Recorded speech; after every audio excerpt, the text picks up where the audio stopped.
So my initial solution, which was not a great solution, was they would fill out one application, and then that application would email the other applicants, and they would email back answers to all the questions we needed. And that's, as I'm sure you can understand, not a great solution, not very elegant, not something I was very proud of.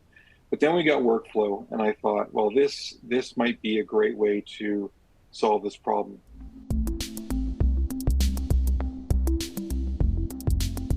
The gateway where they enter the student number, and then that leads into this pre-fill connector. So if you're familiar with connectors, these are what connect or allow the data to flow two ways between Salesforce and form assembly. So we open it up. This is the pre-fill connector, and it's saying it's looking for the parameter student number, which is 1 in my case, and then we're pre-filled, and then it's going to pre-fill this form field from Salesforce. And you can pre-fill in a form based on a formula, a lookup result, or an ID of yet another object above here. So that's where all this is coming from. You can have some custom error messages if you want, and then you can name the connector whatever you want. So it pre-fills that first application we saw. It's very simple, just to assign which application you want. You've got all your usual, like save and resume. I decided not to turn that on, but so you've got all your normal, if you're used to this, your usual different settings. And what's cool, and we'll get into this in a bit, is it's the first form, so assignment's not available. Okay, so we've pre-filled this form, and it hits submit. Now when it hits submit, it does a whole lot of things. I've got another connector here. This connector sends all the data to Salesforce. So it's sending all of this information to Salesforce based on the mapping that I've given it. And then it's going to send them to a thank you page, which you can define. And you'll see here, you can also include merge fields. This is their name, first and last name. And then we're also creating a PDF, which is going to be attached to Salesforce files or notes and attachments, depending how you have it set up.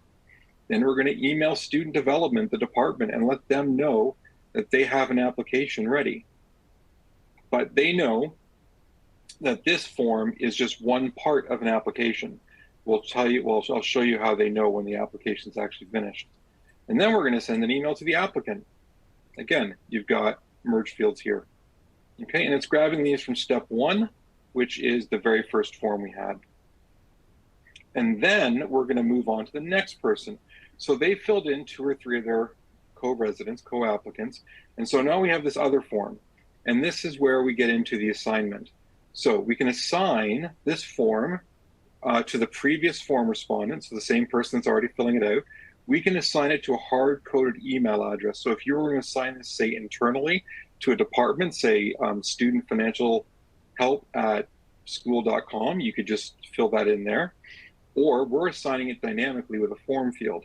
And the field we're choosing is the first email address used for their co-applicant. So this form, they will receive an email. Here's the email, very quick and easy, from whoever you want. You can have this be a general system address. You could have this be from an actual person that could help them if they hit reply. But then they'll come in here, and we can also pre-fill right in here. So we are pre-filling using the information included in this first application.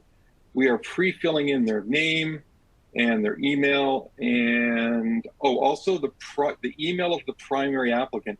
This is actually a hidden field on this form. And the reason we do that is so that we have a way of connecting all of this together at the end.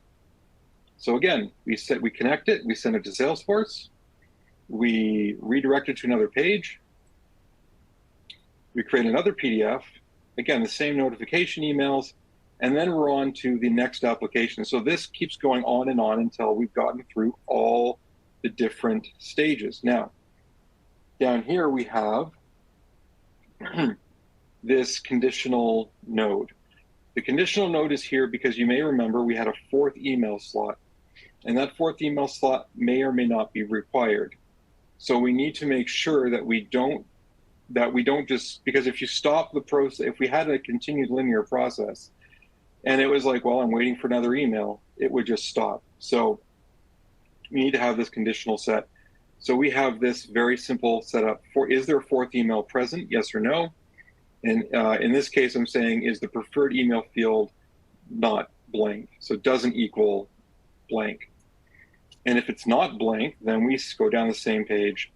And then if it is blank, we say the app's complete. And this is where it gets kind of one of the really neat things is sometimes you'll have repetitive steps and you don't want to have to remake the node, these different steps all the time. So what form assembly allows you to do here is you can actually just say redirect. So it's going to redirect to email to SD. So it's emailing down to here, and, oh, sorry, down to here. And this is sending the student development department a final email letting them know that the application is now complete. We've received all the applications that we're going to for that person, so they can then go into Salesforce and look it up.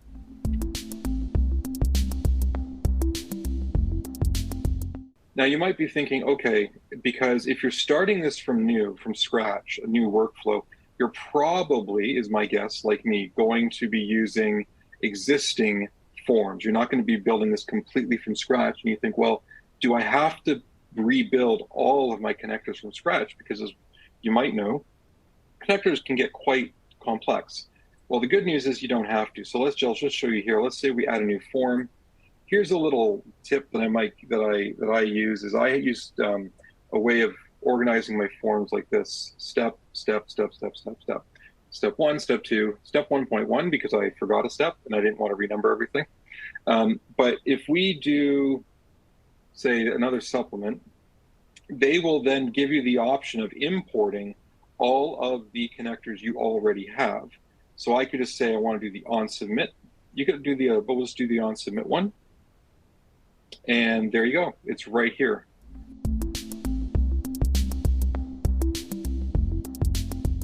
So this is our seminary and graduate applications. And I'm going to be building them all out into one single workflow because I realized that our applications are basically 3 different parts. There's the biographical information, and then there's the part that makes it relevant for that, right? So our doctorate, our counseling application, that's specific to those. But then you've got things like our community standards and things like that that are actually the same among all of our graduate applications. So what I can do is they fill in their biographical information, and then I immediately create a student record for them in Salesforce. If I want to, I could put this down here. I've chosen to put it here. Program selection. What program do you want? Now, this is a little bit different because normally right now on the website, we would have all the applications separated out by program. But now, once this goes live, we'll be able to just have a link. So if you want to apply to graduate studies, just click on this one link, and then you'll pick which program you want. And then the conditionals come in. What program do you want? And so if they want to do counseling, it'll take them to the counseling application. You'll see here, hopefully you can see this says previous respondent. So the same person's going to fill it out. And then we send that data to Salesforce, community standards, send that in. And then doctorate program, again, different information, different connector, but I don't have to repeat all of this. This step will just shunt it over here, and all of that, or sorry, over here, and then all that'll follow down. So I don't have to. So some really great time-saving, effort-saving measures in here.